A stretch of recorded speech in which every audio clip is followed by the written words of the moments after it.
looking for a good mystery yarn, something off the beaten track, like the Maltese Falcon. Oh, that was a fascinating story.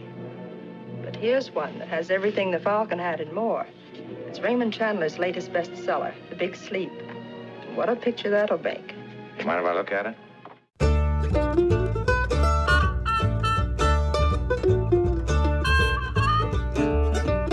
Hello, and welcome to this final episode of Read This Series 2.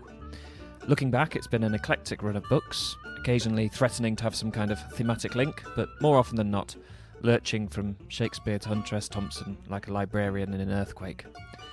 Now, with the dust settling, this fitful reading list will be at last rounded with a sleep. A big sleep. For patrons, this is just the beginning of our Raymond Chandler journey together. We're going to be doing a Marlowe a month, and his second adventure, Farewell My Lovely, will be on the Patreon page very shortly. As usual, today I will be joined by my co-host Adam, with whom I've been talking about Chandler for a very long time. I don't know. I think my favourite one, I mean, you asked me about Big Sleep and I'm talking about everything but my favourite one's The High Window. Okay. Where... We will do them all, so don't blow your load. I won't do them all, just like it starts and ends with the same imagery. Mm. And I think there's a lot of that kind of book ending in Chandler books, where how it starts is often the way it ends. That was the story you should have muted me on, because that really went nowhere. Are we actually going to use this, or is this just an audio? I don't know what this is. I think this is a sort of unwinding after yet another tech scramble. Yeah. One day when we get ourselves a sort of vacuum-sealed hermetic cube to record this podcast in. Yeah. We will finally be able to say what's been on our minds. For years? We wanted to talk about this for years. Good segue. We have wanted to talk about this for, I think we can say years. Because I think from very early on we wanted to talk about Chandler, and we finally are. We've sort of flirted with him with talking about Dashiell Hammett. We've been teasing Chandler for 2 years.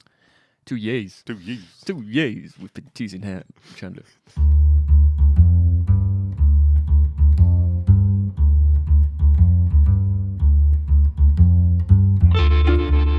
Raymond Chandler was born in 1888 in Chicago.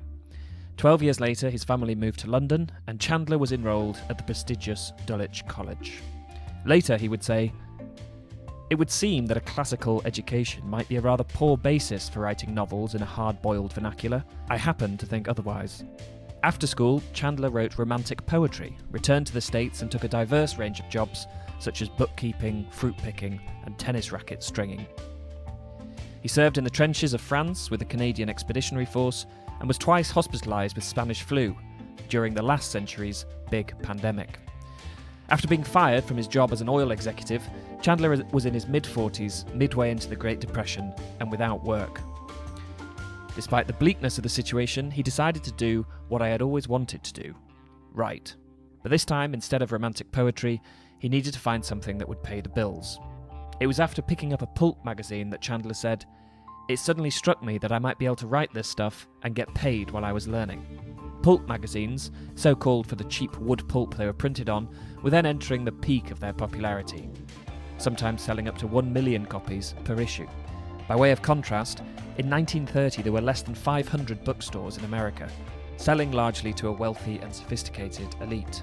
For a book to become a bestseller, an author would have to hope for support from taste informants like the Book of the Month Club, again aimed at a small number of well-off readers who could afford the subscription.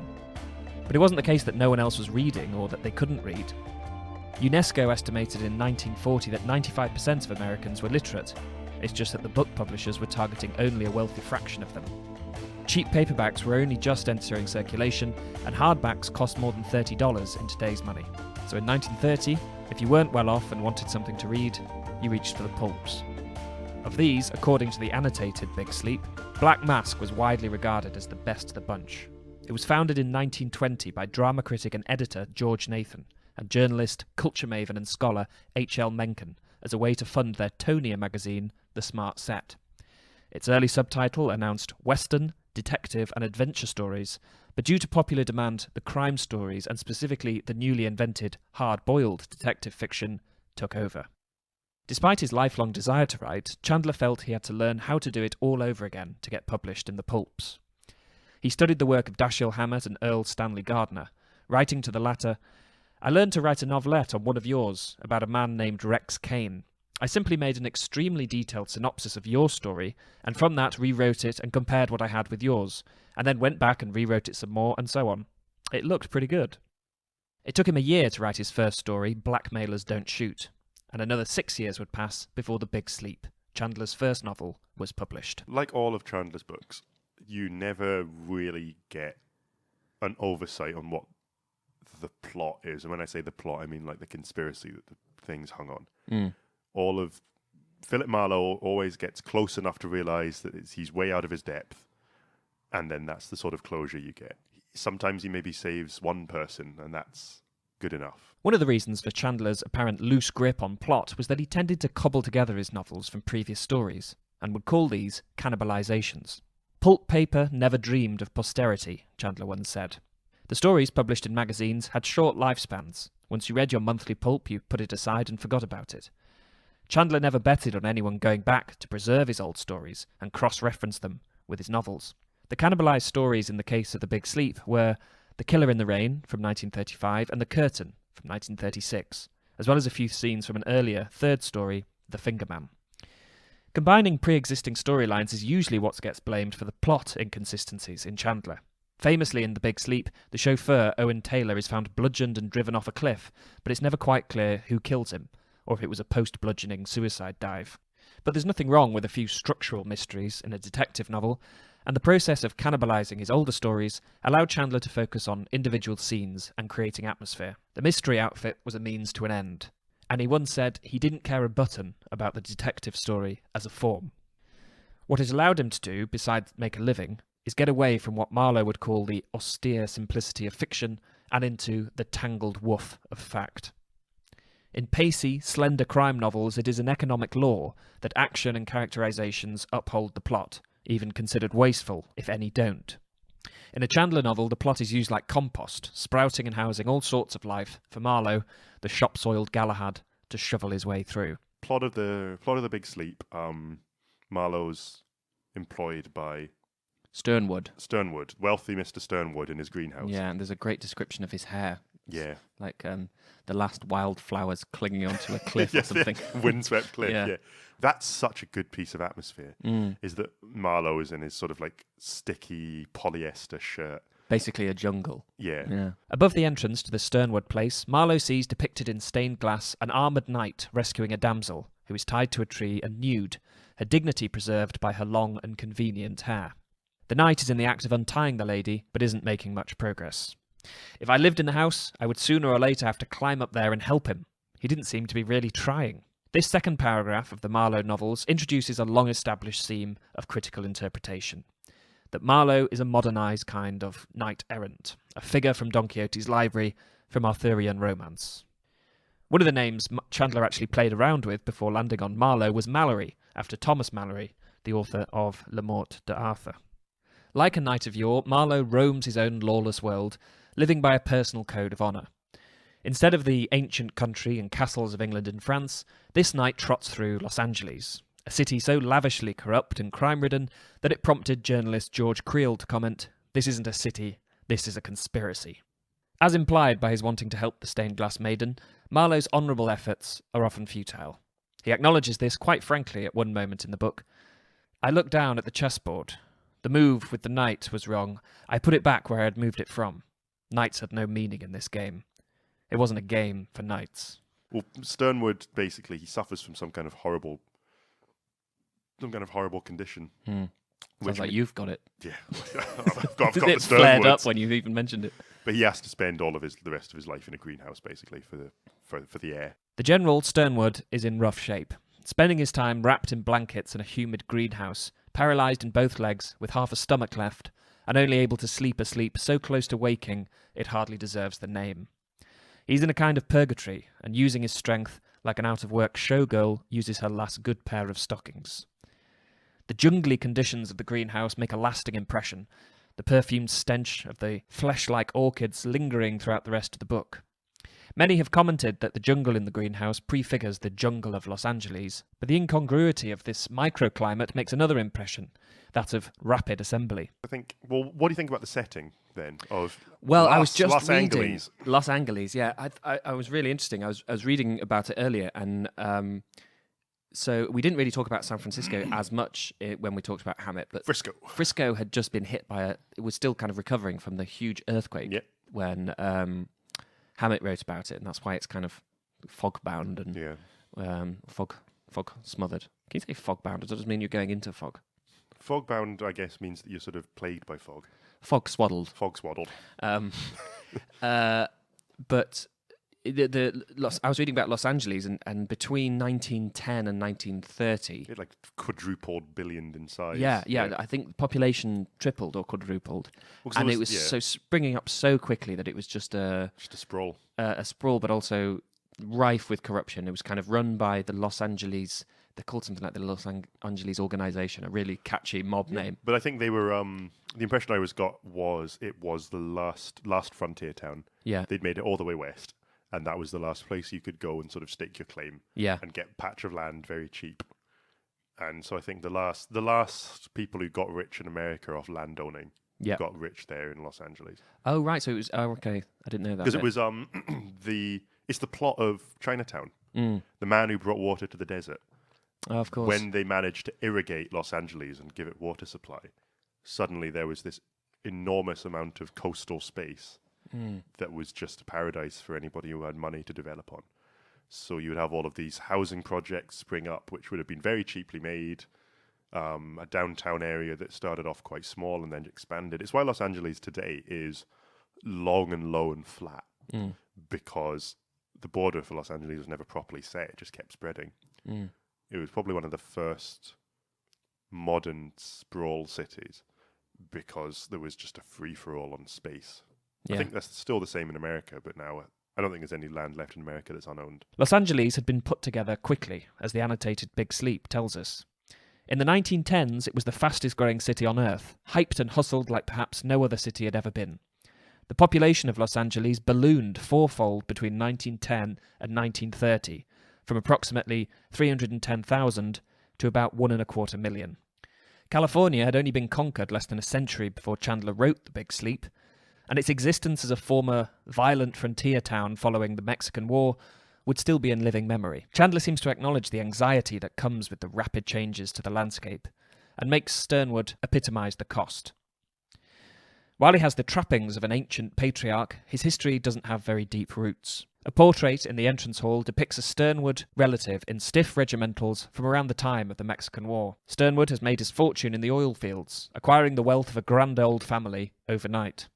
Now he sits in his greenhouse living on heat like a baby spider, the living portrait of a modern, faster way of life. Sternwood closes his eyes as Marlowe leaves and is propped up on pillows when we see him again at the end of the novel, having, appropriately, it seems, slept through the whole thing.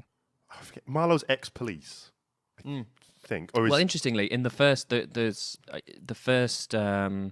paragraph, he says something like, "I was neat, clean-shaven and sober, and I wasn't afraid to show it." And I probably got that slightly wrong, but the exact phrasing is what you'd say in the army. Yeah. You know, a few people comment on the fact that he's got a kind of military disposition. So there's a strong sense that he's ex-military. Because I think there's the two tropes in sort of Golden Age noir is that if it's set in the 50s or the late 40s, private eyes were mostly war vets who couldn't get work. So they either went into the police or they set themselves up as private eyes and were just heavies. Yeah. Or you were washed up ex-cop, or you were a retired cop who's trying to make some money in an honest way. Or you were never good enough for the police in the first place. And you're just, too much of a loose cannon. What we know about Marlowe's background is that he worked as an investigator for a district attorney's office, but was sacked for insubordination. It's Marlowe's taunting backchat, as opposed to his detective work, that tends to confound his enemies. While drawling one-liners has become a staple of the detective genre, in Chandler's novels they aren't just imported cool. Marlowe's similes and jibes amount to a running critique on the state of his world. It's another thing that comes from being the lead character in a cobbled-together plot.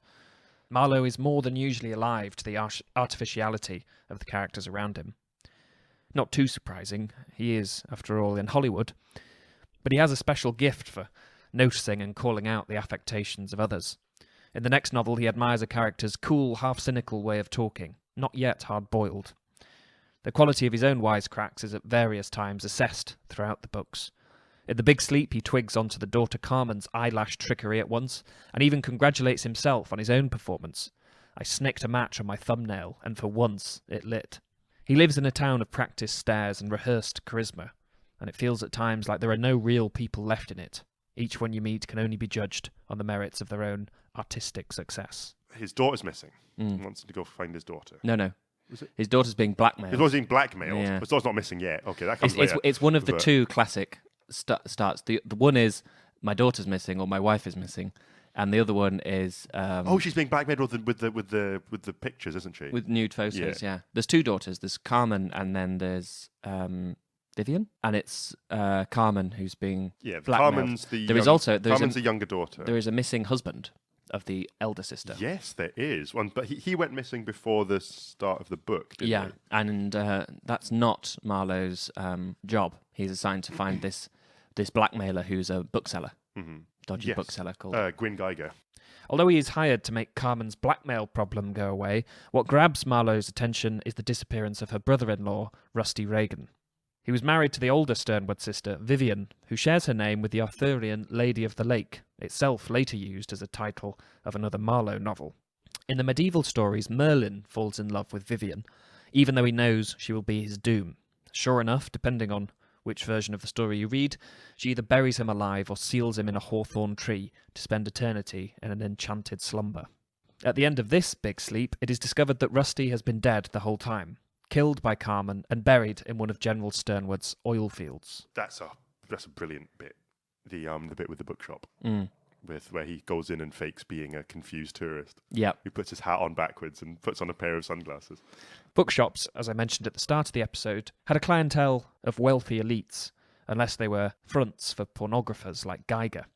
When Marlowe is impersonating a foppish book collector, putting my voice high and letting a bird twitter in it, he deprecates the books on view by saying they are probably stuff tuppence-coloured and a penny plain. According to the annotated Big Sleep, this is a phrase of none other than Robert Louis Stevenson's, referring to cheap playbooks, which cost 2 pennies coloured or 1 penny for the poor to colour in themselves. It was the equivalent of the penny plain market that would be instrumental to changing Chandler's fortunes. The Big Sleep's first hardback, cloth-bound run sold decently but not spectacularly, around 10,000 copies. It wasn't a bestseller, despite the efforts of Knopf, Chandler's publisher, who took out a full-page ad saying, in 1929, Dashiell Hammett. In 1934, James M. Cain. In 1939, Raymond Chandler. Chandler was disappointed in the critical response too, which ranged from the lackluster, "What more do you want for your $2?" type to the ruffled outrage of the New York Times. The language used in this book is often vile, at times so filthy that the publishers have been compelled to resort to the dash, a device seldom employed in these unsqueamish days. 4 years later, the first paperback edition came out and sold a massive 300,000 copies. Pulp may never have dreamed of posterity, but with a big enough sleep, it had it now. Yeah, so the how many times does Marlowe get hit over the head with a kosh in this book? I don't think as many times as the next one, Farewell, My Lovely, when it is... It's like the end of every chapter. Like he really has some serious head trauma by the end. Well, that's almost like his special move, is get knocked out. Kosh and fade to black. I came to midway through my next koshing. 2 o'clock's koshing has come early today. Marlowe takes enough koshings for them to start to operate as scene transitions, but Chandler didn't use them lightly, saying, "I know what it is to be banged on the head. The first thing you do is vomit." What do you think about noir as a Western? As a Western? Well, I think it's so much about setting, and particularly for Chandler, I think he's far more concerned with atmosphere and mood than plot. Every generation has its own Western. Yeah. Just wondering if noir might have been Western in the middle of the century. I mean, it's sort of... They're always kind of crushed men. I think that's the other thing. The Westerns or my understanding of obviously Westerns changed because Westerns are still getting made as films now and probably still written. Yeah. There's flawed heroes and there's crushed, emasculated cowboys and that kind of thing. Yeah. But I think maybe the hard-boiled genre was more like, where did these people end up? Sure. When they once, because there was the whole thing about the depression after the war, not capital D, Yeah. but the kind of post-war cultural feeling of we can't really hang on to these old colourful tales. They don't really ring true anymore after what's just happened to us. Yeah. And it's obvious why characters like that started to become popular, even though written some of them before. Sure. They started getting the movies after that. And so jolly John Wayne with nice ruddy cheeks, even the tenor of his films sort of changes. I don't think The Searchers you would make. And then Paint Your Wagon came out. I mean, obviously that kind of nostalgia for all that time persists as well. But maybe Hard Boiled was sort of created out of a cynicism at this kind of jolly, kind of frontiersman type spirit. Well, I'm going to be a dickhead and talk about an opera. Have you ever heard of the rise and fall of the city of Mahagoni? No, I Or haven't. Mahogany. It's an opera about a frontier town that springs up, falls to sin, and then literally the city falls into a hole in the ground. Oh, wow. And is assumedly hell. Gosh. And that's actually how Paint Your Wagon ends. Really? With the there's a gold rush, and they mine away all the foundations of the city, and it just collapses into the ground. But yeah, there's I think Westerns can be man against place, or at least man against corruption. I think that's maybe what this more is that, like we were talking about at the beginning, it's you're one man, you're one Marlowe against the forces of everything that isn't Marlowe. I think that's another key that for because obviously they're both massive genres, so you have to kind of define what for you is the sort of defining thing. And because I haven't read many Westerns, I have to reach for film. So Man with No Name for me is the stereotypical that's Western it. figure. Western is man rides into town, some stuff happens, man rides out of town. But I think the difference then is that the man with no name is also the man with no past, and he's not from anywhere. He's just a heroic figure. Marlowe's past is never really properly expounded on either. But he's so much from that city. Yeah. Like he's fighting against corruption, yes, but he's also kind of born from it. Sure. And I think we said in the Hammett one, there's a lot of and there's the same in Chandler. There's a lot of the sense of there's a very narrow line between me, the hero, and you, the criminals that I'm trying to police. Well, they're all just thugs with guns at the end of the day. Yeah, and some of them are a little bit better than the others. Whereas the tenor of sort of classic westerns is there are heroic people and then there is evil. Sure. And it's a bit. Well, there's some good ones and some bad ones. There's some good, ugly ones. Goodies and baddies and ugly ones. Yeah. Yeah. I think that so Western's having a bit of a resurgence right now. Are they? Noir, at least in this style, went out of fashion and had a bit of a resurgence in the 70s, like you say. But you don't really get them like this anymore. My suspicion is it's a bit too hyper masculine. You think? I don't think there's anything really hyper masculine about Philip Marlowe. Well, I don't either, but I think when you transfer it to film, that you lose a lot of the kind of irony. Well, especially when if you cast somebody like Humphrey Bogart. Or even Robert Mitchum. Yeah. You can tell from the trailer.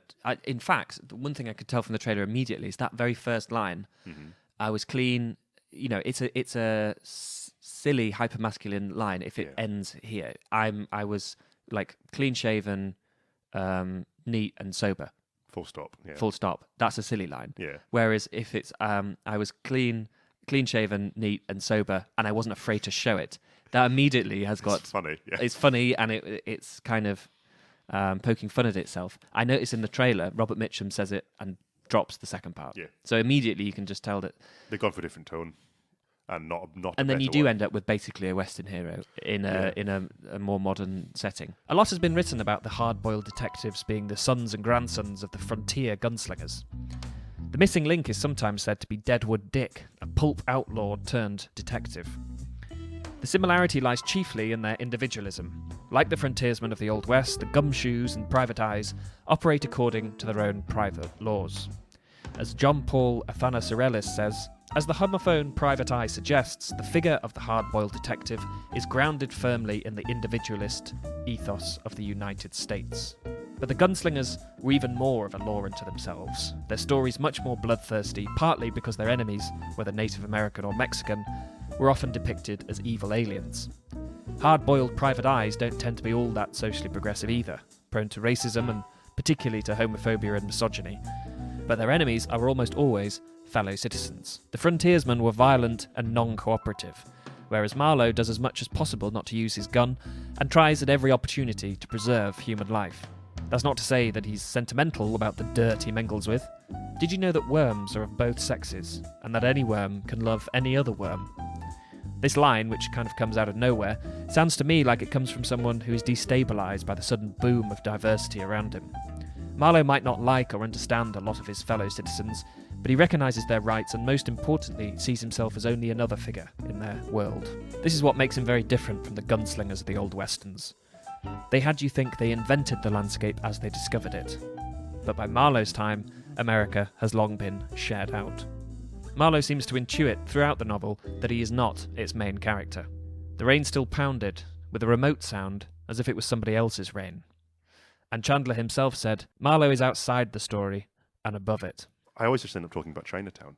But in Chinatown, he realizes that, oh God, this goes all the way to the top. And then just has to walk away. And I think that is pure Chandler. Is that there's never really a happy ending. There's just variations on how bad the ending's going to get. Yeah, I think he was quite frustrated with being described as a mystery writer and put in a genre, because I think he thought they were a good framework to pin what he was actually interested in, which is writing that depends more on atmosphere and mood and conspiracy, interesting characters, veiled threats. And, you know. Have you ever walked into a place that you know you immediately shouldn't be, and then walk straight back out again, and you think about it sometimes? Like, there's a couple of times when I've been looking for the toilet in the back of a pub in another country, and I open the door and there's just a whole load of illegal gambling. Have you? Then people turn How many around. times has this happened? Twice. You've been in the back of a foreign pub, and you've walked in on illegal gambling. One time it was a whole load of slot machines. Okay. And the other time it was just a whole load of folding tables and people playing cards. Bunch of Italians around a green velvet table. I wish. Smoking cigars and wearing those strange visors. Yeah, all of them. They were all dealing. They were all dealers and dealing cards to each other furiously. So what, they were just playing Snap? Just whipping cards at each other across the table. Did they slowly stop dealing as you walked in? No, they sped up. No. Made eye contact. It. Yeah. No, I think Did they start smoking their cigars quicker? the point I was making was that that's the theme of a Chandler book, is you get a look at something you shouldn't have seen, and then you just have to leave again because you know you're not welcome there. Thank you for listening to Read This. As I said at the top, we will be now covering a Marlowe a month over on our Patreon page. If you'd like to investigate that, it's patreon.com/earreadthis. It's a bit of a sort of tasting menu Marlowe episode, this one. I think for the following ones I'd like to pick on a single theme and follow that throughout each novel, because almost every separate bit that I brought up could have banged on for ages about. So connections to chivalry, the last point about this strange kind of double role that Marlowe has as narrator with a bit of distance, but also the main character. I find that really, really interesting. So, yeah, each novel as we go through will hopefully feature one of those. And as for the whole series thing, we're not going away. We're quite arbitrarily deciding to call this the end of series 2, and next week begin a slightly more chronological approach, which will demarcate with a number 3. But we're not going on break or anything like that. So until then, as usual, I wish you happy reading.